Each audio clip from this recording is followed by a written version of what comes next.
Hello viewers, welcome back to JKB Ministries YouTube channel. Before going to today's video, make sure that you have subscribed our channel and press the bell button so that you won't miss any videos in our channel. Thank you. அன்பான தேவ பிள்ளைகளே, மகிமையான இயேசு கிறிஸ்துவின் ராஜரீக பெசலையில் திருச்சபை வழங்கும் விடுதலையின் நேரம் இதோ உங்களுக்காக. நாம் ஜெபிப்போம். மகா இரக்கமுள்ள எங்க நல்ல தகப்பனே, நேற்றும் இன்றும் என்று மாறாத எங்க நல்ல ஆண்டவரே, நித்தியானந்த ஏக சக்கராதிபதியே, உம்முடைய வார்த்தைக்கு தான் இடம் உண்டு ஆண்டவரே. எங்களுடைய இதயத்திலே உம்முடைய வார்த்தை வந்தால் சமாதானம், உம்முடைய வார்த்தை வந்தால் எங்களுக்கு ஆசீர்வாதம், உம்முடைய வார்த்தை வந்தால் ஆண்டவரே எங்களுக்கு அற்புதங்கள் அதிசயங்கள் நடக்குமே தேவனே. உம்முடைய பரிசுத்தமுள்ள வார்த்தை எங்களுடைய ஆத்துமாவை எங்களுடைய ஆவியை ஊடுருவி பாயக்கூடிய வல்லமை மிக்க வார்த்தை. அந்த வார்த்தையை கேட்க கேட்க கேட்க எங்களுடைய கஷ்டங்கள் எல்லாம் நீங்கி போகுமே, தடைகள் எல்லாம் விலகி போகுமே, சத்துருவின் கோட்டைகள் உடைக்கப்படுமே தேவனே. அப்படிப்பட்ட ஒரு ஆசீர்வாதத்தை தந்து தேவனாய் கர்த்தர் பெரிய ஆசீர்வாதத்தை கொடுத்து தேவனாய் கர்த்தர் வழி நடத்தும். இயேசுவின் நாமத்தினாலே ஜெபிக்கிறோம் எங்கள் ஜெபம் கேட்ட ஜீவனால தகப்பனே, ஆமென்.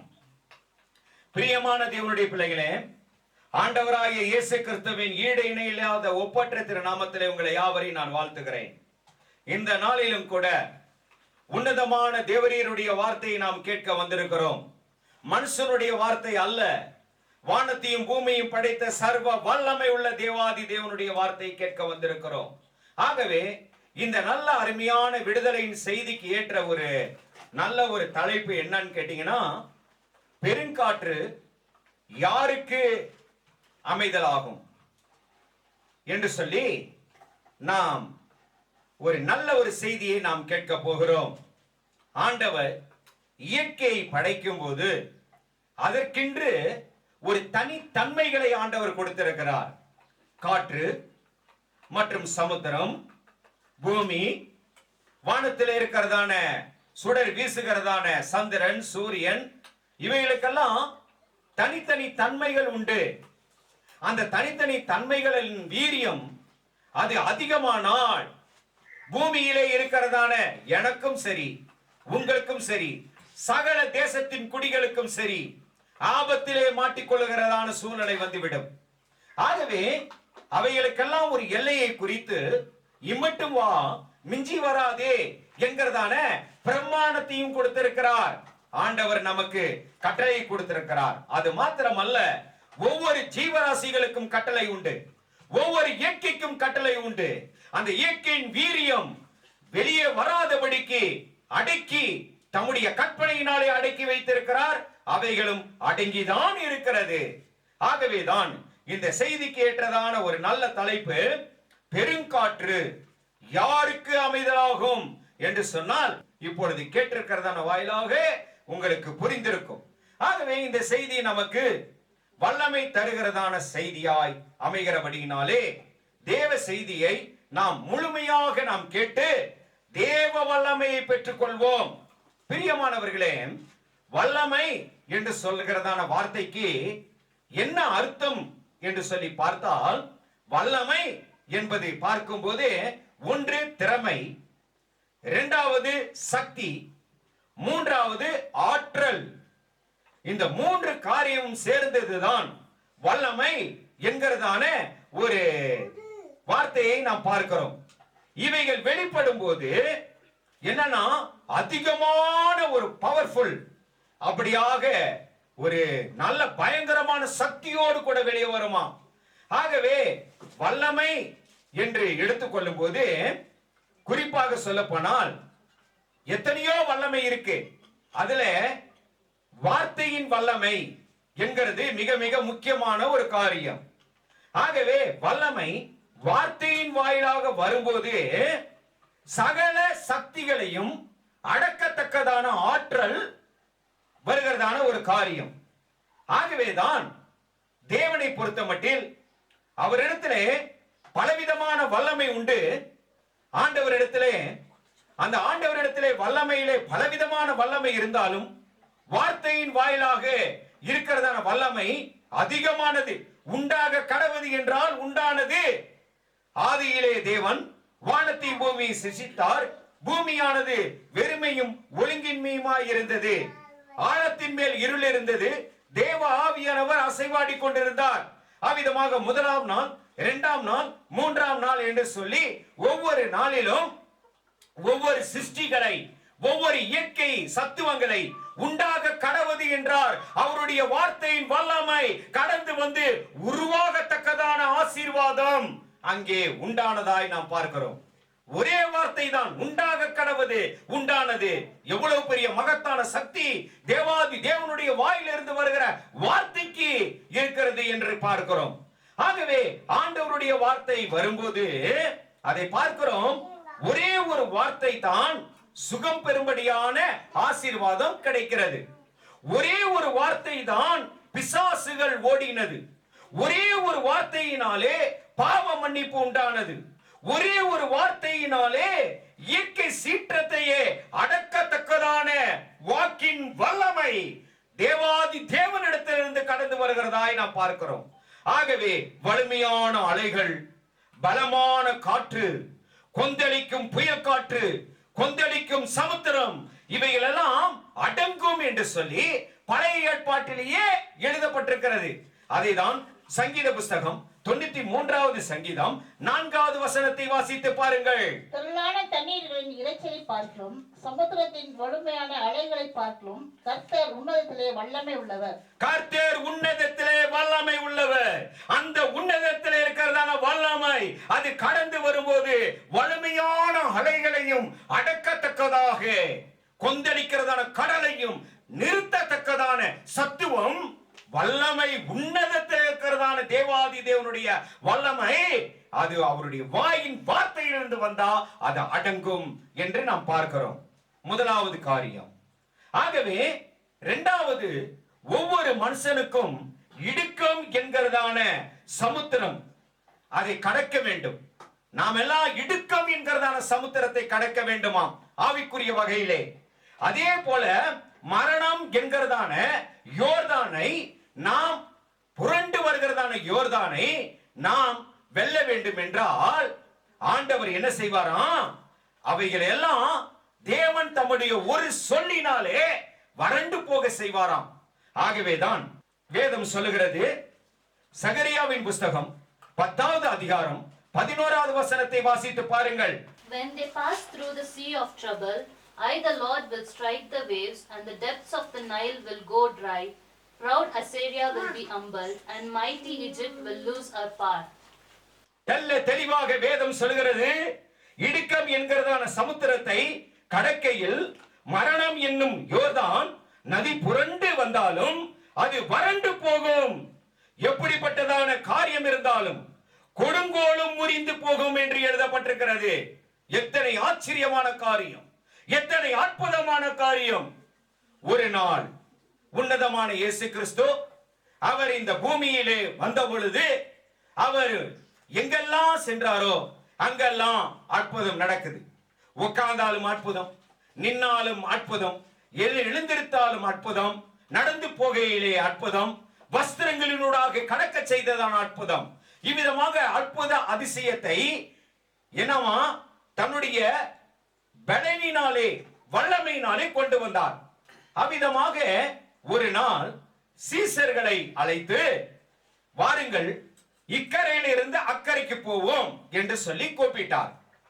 கூப்பிடும் போது படகிலே இயேசு கிறிஸ்து இருக்கிறார், சீசர்கள் இருக்கிறார்கள். அவ்விதமாக சென்று கொண்டிருக்கிறதான வேளையிலே இயேசு கிறிஸ்து அவர் நித்திரையாய் இருந்தார். அப்பொழுது ஒரு சுழல் உண்டாகி பெருங்காற்று அங்கே உருவாகி என்ன ஆனது? கடல் கொந்தளித்தது.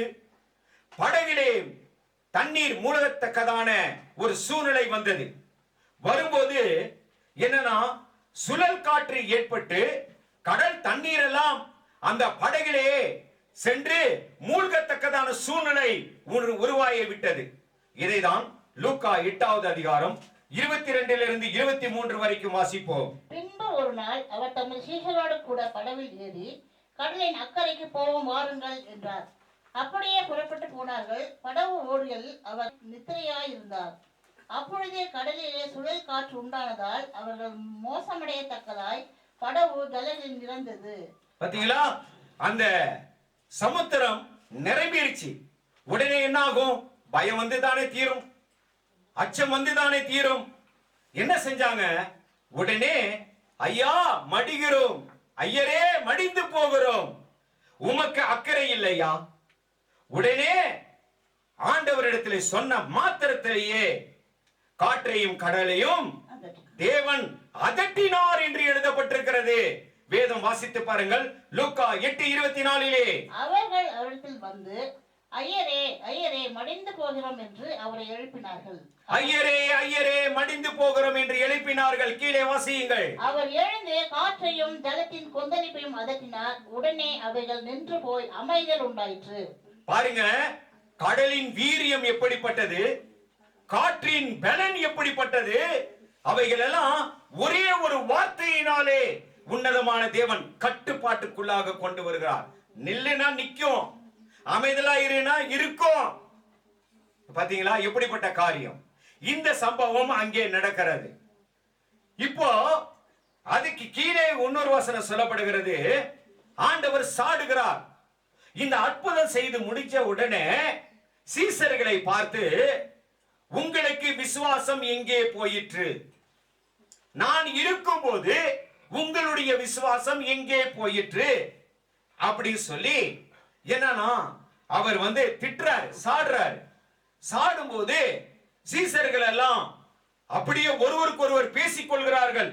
இவர் யாரோ, காற்றையும் ஜலத்தையும் சமுத்திரத்தையும் அடக்க செய்கிறாரே, தம்முடைய வார்த்தையினாலே அதுவும் அடங்கி நிற்கிறதே, இவர் யாரோ என்று சொல்லி அவர்களுக்குள்ளாக ஒருவரோடு ஒருவர் பேசிக் கொள்கிறார்கள் என்கிறதான நிலை வருகிறது.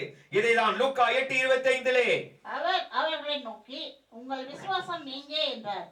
அவர்கள் பயந்து ஆச்சரியப்பட்டு, இவர் யாரோ, காற்றுக்கும் ஜலத்துக்கும் கட்டளையிடுகிறார், அவைகளும் இவருக்கு கீழ்ப்படுகிறது என்று ஒருவரோடு ஒருவர் சொல்லிக் கொண்டார்கள். பாருங்க, இந்த சூழ்நிலையில நாம் யோசிக்க வேண்டியதான காரியம் அநேகமாய் இருக்கிறது. இயேசு கிறிஸ்து படவிலே ஏறின உடனே இந்த சீசர்கள் அவரை அழகா தூங்க வைக்கிறாங்க. அவருக்கு வேலையே கொடுக்கலன்னா அவர் என்ன செய்வாரு? தூங்கத்தானே செய்வாரு, உறங்கத்தானே செய்வாரு. அதே போல தாங்க இன்றைக்கு இருக்கிற நிலைமையில ஆண்டவர் வீட்டுக்குள்ள இருக்காரு. ஆண்டவர் நம்முடைய இதயத்துக்குள்ளாக வாசம் செய்கிறாரு. நம்முடைய இதயத்துல தேவாவியானவர் இருக்கிறாருன்னு வைங்க. இப்போ அவருக்கு நம்ம என்ன செய்யணும்? அவரிடத்துல நாம் பிரேயர் பண்ணி ஜெபம் பண்ணி, ஆண்டவரே இதை எனக்கு செய்யுங்க, இந்த வார்த்தை விளக்கத்தை கொடுங்க ஆண்டவரேன்னு சொல்லியிருந்தா அவர் என்ன செஞ்சிருப்பாரு? முழிச்சிட்டு அப்படியே இருந்திருப்பாரு. ஆனா இவங்க ஆண்டவர் வந்தாரு, உட்கார்ந்தாரு, தூங்கினார், இவங்களுக்கு அக்கறையே இல்ல. ஆனா ஜனங்கள் எல்லாம் என்ன செய்யறாங்க தெரியுமா? அவரை விடாதபடிக்கு எங்க போனாலும் அவருடைய உபதேசத்தை கேட்கறதுக்கு ஆர்வம் உள்ளவர்களா இருப்பாங்க. ஒரு நாள் இரவு நேர ஜெபம். அந்த இரவு நேர ஜெபம் என்று சொல்லி நாங்கள் போனோம். All night prayer. அந்த ஆல் நைட் பிரேயர்ல ஒரு சில பேர் கொஞ்ச நேரம் ஒரு ஃபர்ஸ்ட் ஹாஃப் முடிஞ்ச உடனே போய் தூங்கிட்டாங்க. அடுத்துக்கு அப்புறம் செகண்ட் ஹாஃப்.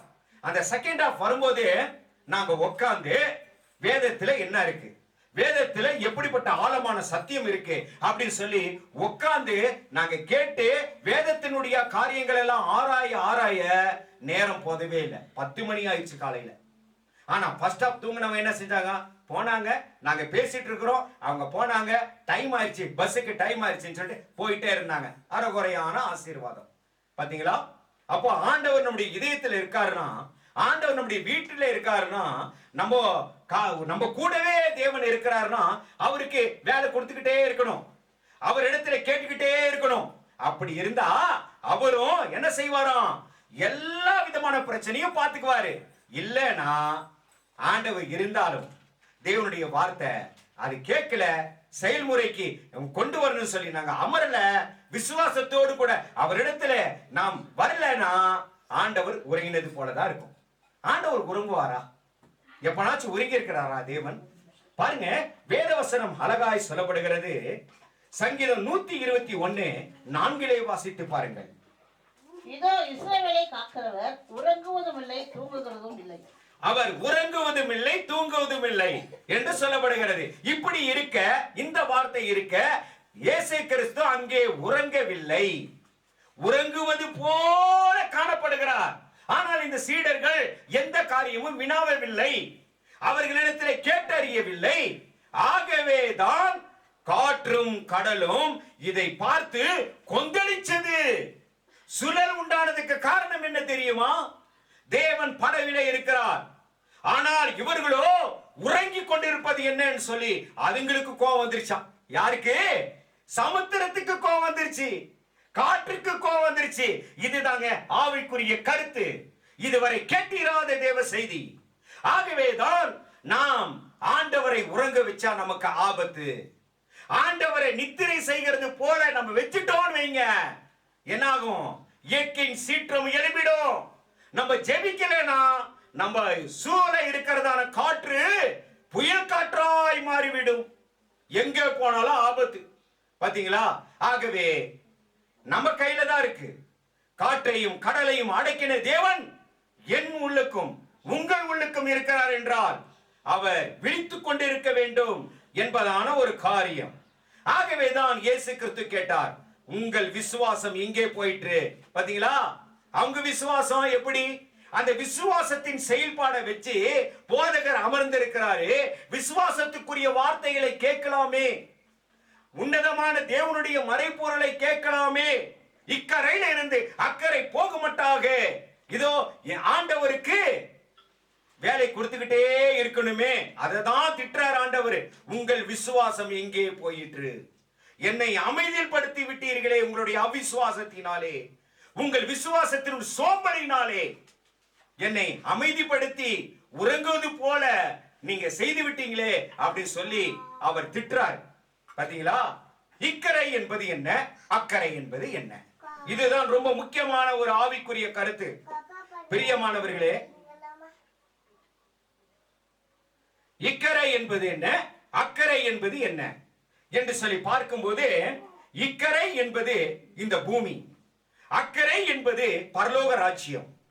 இதுக்கிடையிலே பிரயாணம் செய்து கொண்டிருக்கிறோம் அல்லவா? அந்த பிரயாணத்தினுடைய கப்பல் எங்கே போகிறது என்றால் கடல், சமுத்திரம். ஆகவே கடல், சமுத்திரம் என்பது என்ன? ஆவிக்குரிய அர்த்தத்தின் பிரகாரமாக பார்க்கும்போது அதுதான் ஜாதிகள், ஜனங்கள் எல்லாமே சமுத்திரத்திற்கும் கடலுக்கும் ஒப்பானவர்கள் என்று சொல்லப்படுகிறது. சில வேளையிலே ஆண்டவர் நமக்குள்ளாக இருக்கிறாரு, நம்ம ஜெபிக்கும் போது இருக்கிறாரு, நம்ம வீட்டுக்குள்ள இருக்கிறாரு, நம்முடைய இதயத்துக்குள்ள இருக்கிறார். மறுபடியும் சொல்றேன். ஆகவே இப்படி இருந்துட்டும் நம்முடைய விசுவாசம் செயல்முறை சரி இல்லைன்னு சொன்னா என்ன ஆகுமா? ஜனங்கள் கொந்தளிப்பார்கள். அந்த செய்வனை, இந்த செய்வனை, மாயம், மருந்துகள் மற்றுமாக எல்லா பிரச்சனைகள், எல்லா தொந்தரவுகள், நமக்கு ஆபத்துகள், விபத்துகள், நோய்கள், நெருக்கடிகள் எல்லாம் வந்துகிட்டே இருக்கும். ஆகவேதான் ஆண்டவர் சொல்றாரு, ஜாதிகள் கொந்தளித்து ஜனங்கள் விருதாவான காரியத்தை சிந்திப்பானேன். சங்கீதம் 2:1 வாசியுங்கள். ஜாதிகள் கொந்தளித்து ஜனங்கள் விருதா காரியத்தை சிந்திப்பானேன். பாத்தீங்களா? ஜாதிகள் கொந்தளிக்கிறதா, எது? கடல் கொந்தளிக்கிறது போல ஜாதிகள் கொந்தளிக்குதான். ஆகவே ஆண்டவர் நம் மத்தியிலே தூங்குகிறவர் போல நம்முடைய விசுவாசம் அவரை உறங்க வைக்குமானால் ஜாதிகளும் ஜனங்களும் கொந்தளித்து விடுவார்கள். படகு என்பது என்ன தெரியுமா? விசுவாசம். நம்முடைய விசுவாச படகு. அந்த விசுவாச படகுல தண்ணீர் மூழ்கி இவ்விதமாக எல்லா விதமான மூழ்கடித்து கவிழத்தக்கதாக, மூழ்கி போகத்தக்கதான ஆபத்து வந்து விடுமாம். பயங்கரமான ஒரு காரியம் அல்லவா? ஆகவே பிரியமான தேவனுடைய பிள்ளைகளே, பவுலும் சீலாவும் இவ்விதமாக ஜெபித்தார்கள். பவுலுடைய பிரயாணத்திலே பலவிதமான பாதிப்புகள் வந்தது, பலவிதமான பொல்லாப்புகள் வந்தது. தேவனுடைய ஊழியத்தை செய்கிறதான தேவனுடைய மனுஷன், சீடன், புறஜாதிகளுடைய சீடன் என்று சொல்லப்பட்டதான அந்த பவுலுக்கு நேரிட்டதான பயங்கரங்கள், இயற்கை சூழ்நிலைகள், அதை பிரயாணம் பண்ணும்போது இதோ கடல்ல அடிபடுது, பாறையில மோதுது, மணலிலே போய் சொருகுது ஆச்சுங்களா. விடிய விடிய கஷ்டப்பட்டு தண்டு அதாவது அந்த தண்டு வலித்து கஷ்டப்பட்டு அக்கறை போய் சேர்ந்தார்களாம். உயிர் போகுமா இல்லையான்றது தெரியாதாம். அப்போ பவுல் சொல்றாரு ஒரு வார்த்தை, இதோ கப்பல் சேதமாகும், ஆனால் நம்முடைய உயிருக்கு எந்த விதமான ஆபத்தும் வராது. எல்லாரும் ஒருத்தர் கூட இங்க இருக்கிறவங்க ஒருத்தர் கூட சாக மாட்டோம் என்கிறதான வெளிப்பாடோடு கூட ஆவியானவர் அங்கே பேசினார். அப்போ பவுல் என்ன சொன்னார்? செய்தார் இருந்திருப்பாரு, ஜெபம் பண்ணிக்கிட்டே இருந்திருப்பாரு. பவுல் என்ன செஞ்சிருப்பாரு?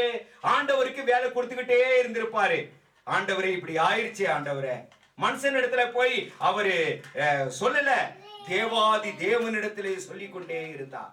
தேவாதி தேவனிடத்திலே இரவு முழுவதுமாக உபவாச நாட்கள் முடிந்த போதிலும் கூட என்னவா அவர் தேவனிடத்தில் உறவாடி கொண்டே இருக்கும்போது, அந்த அற்புதத்தையும் அதிசயத்தையும் வாங்கி கொண்டே இருக்கும்போது, கர்த்தர் கண்ணும் கருத்துமாக இஸ்ரவேல் தேவனாகிய கர்த்தர் உறங்குவதும் இல்லை தூங்குவதும் இல்லை என்று சொல்லி இதோ அவர் மேலே இருந்தபடியினாலே, அந்த கப்பலிலே இருந்தபடியினாலே எந்த சேதமும் வரலையா.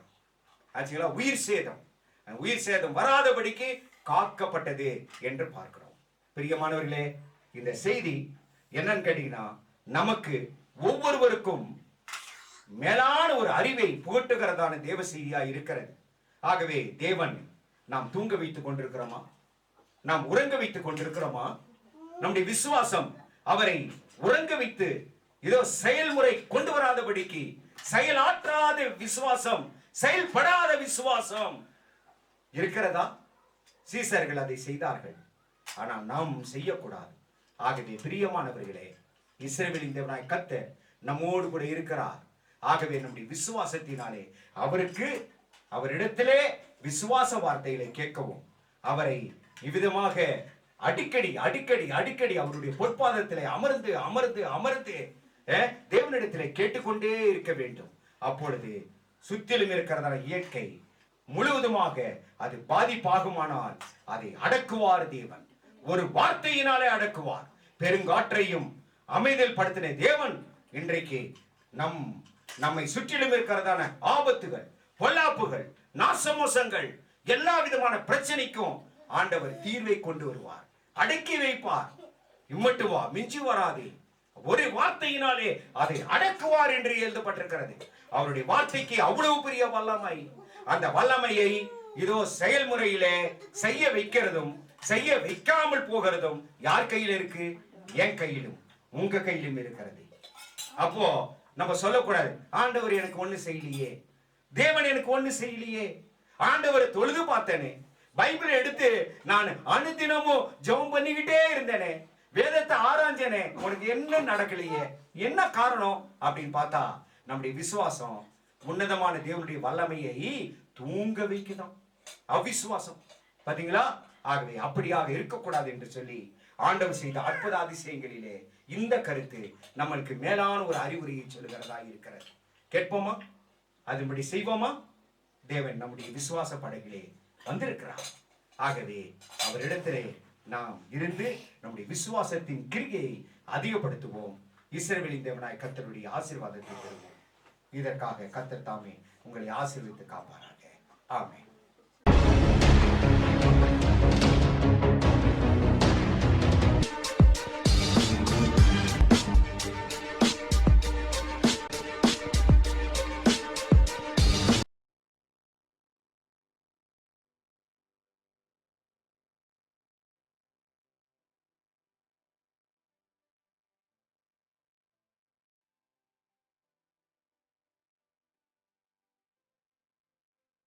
பிரியமான தேவ பிள்ளைகளே, இப்பொழுது கேட்டதான விடுதலையின் நற்செய்தி உங்களுக்கு அதிக பிரயோஜனமாக இருந்தது என விசுவாசிக்கிறோம்.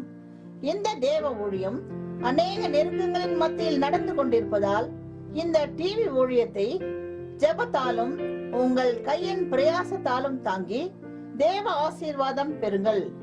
உங்கள் ஜெப தேவைக்கு தொடர்பு கொள்ள வேண்டிய முகவரி: மகிமையான இயேசு கிறிஸ்துவின் ராஜரீக ஊழியம், ரெவரண்ட் கேபா ராஜ், எல்என் காட்டேஜ், ஆஸ்பத்திரி ரோட், உதகை. கைபேசி எண் 94435232 787 மற்றும் 78717171